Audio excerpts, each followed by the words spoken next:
What if your partner didn't die, but instead they told you they wanted out and they wanted their money now? How would that play out in your company? Well, today we're going to talk about that exact situation. Why? Because most of the time, owners only think of the buy and sell agreement in the scope of a partner dying but not leaving when they are living. Hi, I'm Tom Perrone, and I'm president of New England Consulting Group.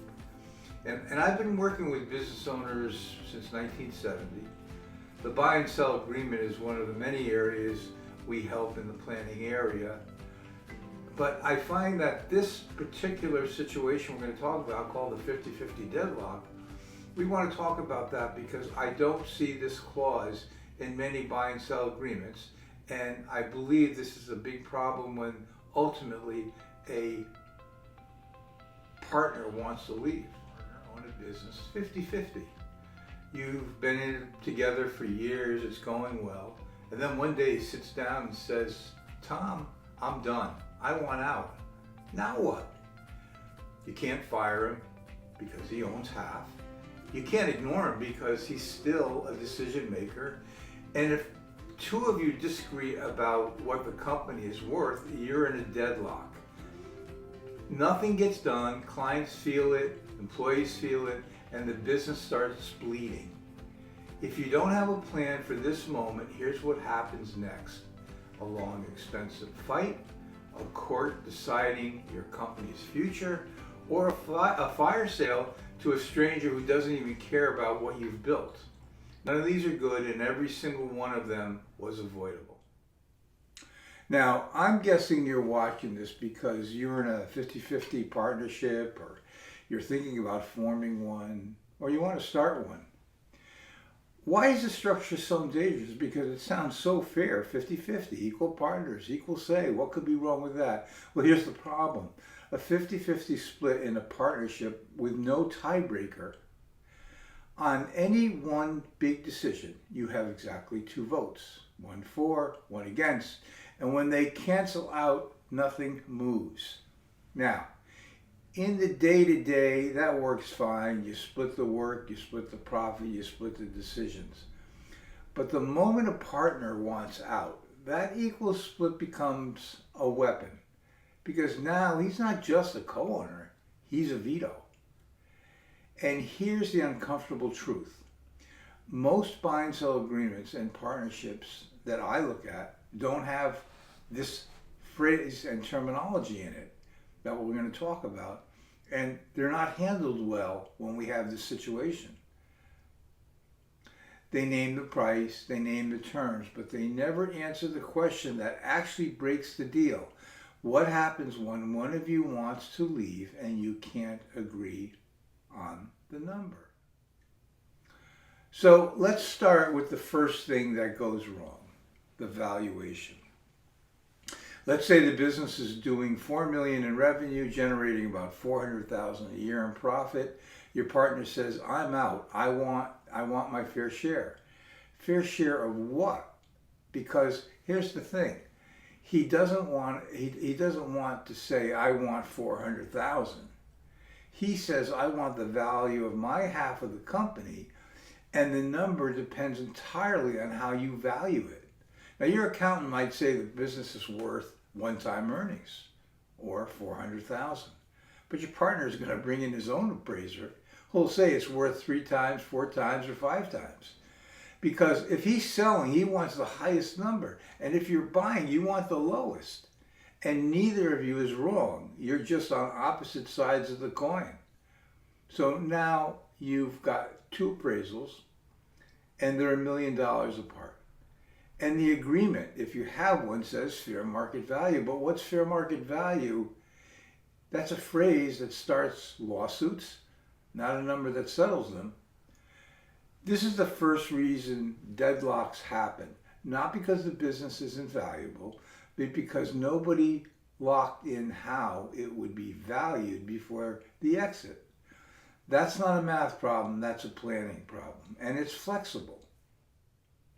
So let's say you get past the valuation, you and your partner agree the business is worth, say, $4 million. His half is $2 million. Great. Now the real question, how does $2 million come from? And where does it come from?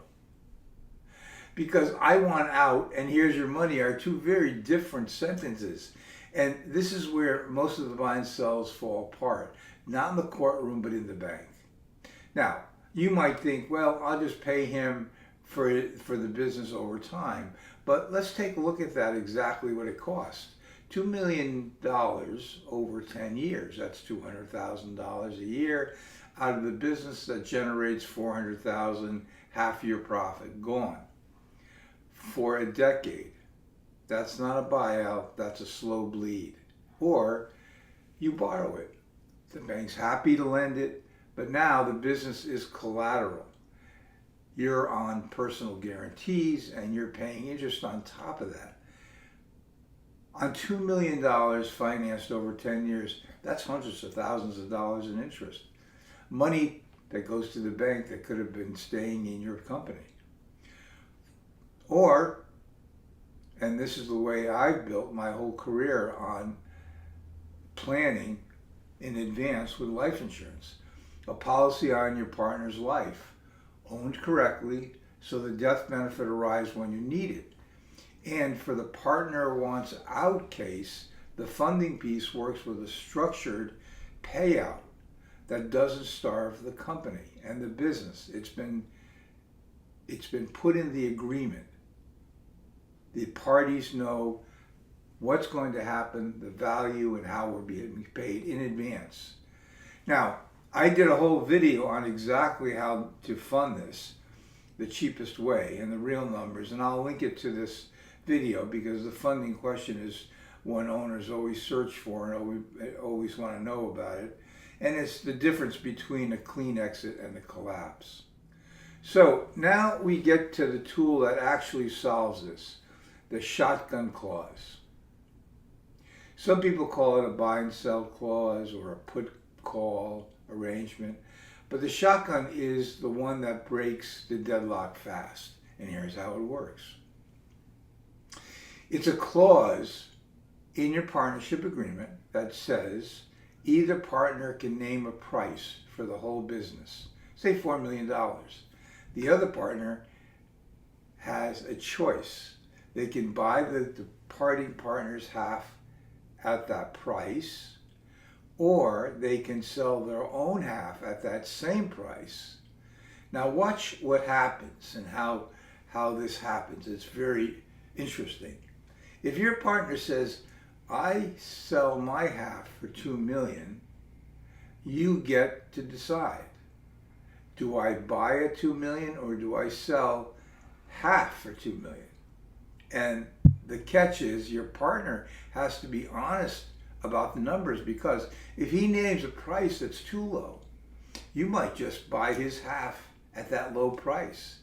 And if he names a price that's too high, he might end up having to buy your half at a high price. The shotgun makes both sides name a fair number because you never know which side of the deal you're going to be ending up on. It's the closest thing to self-enforcing fairness in a business partnership.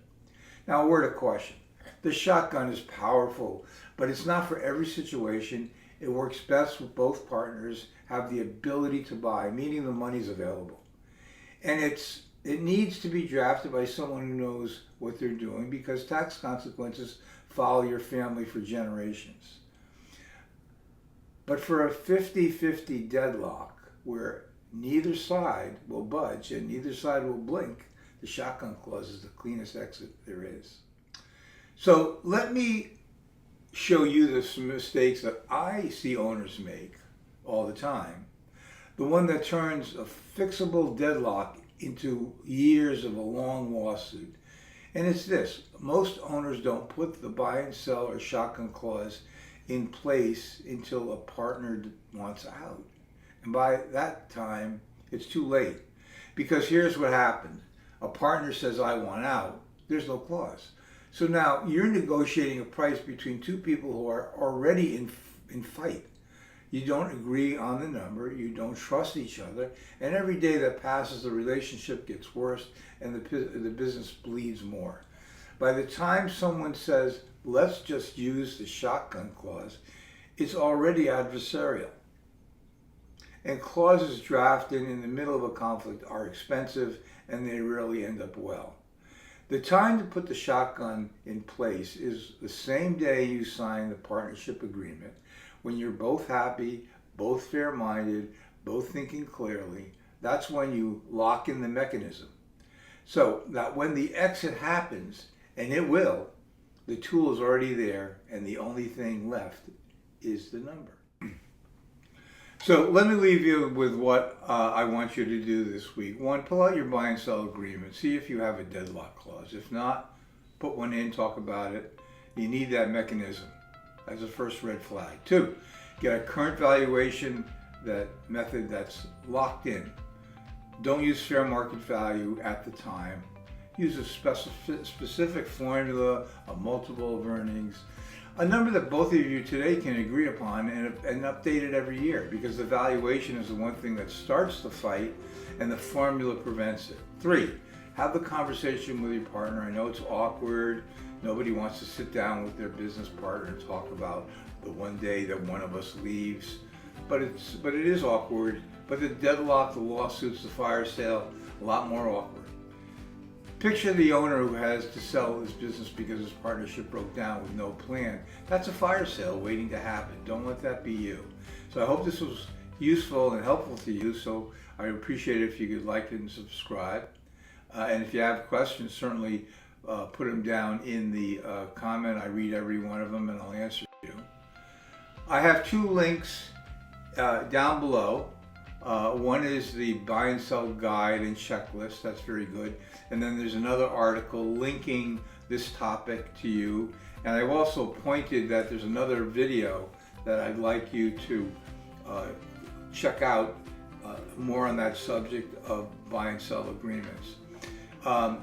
Also, if you have an interest in planning, or you would like a second opinion on where you are in your planning, whether it be in buy and sell, estate planning, transition, or benefits, executive comp, give me a call. Let's talk about it. I have a service and a system that helps business owners create and simplify and clarify what they're doing.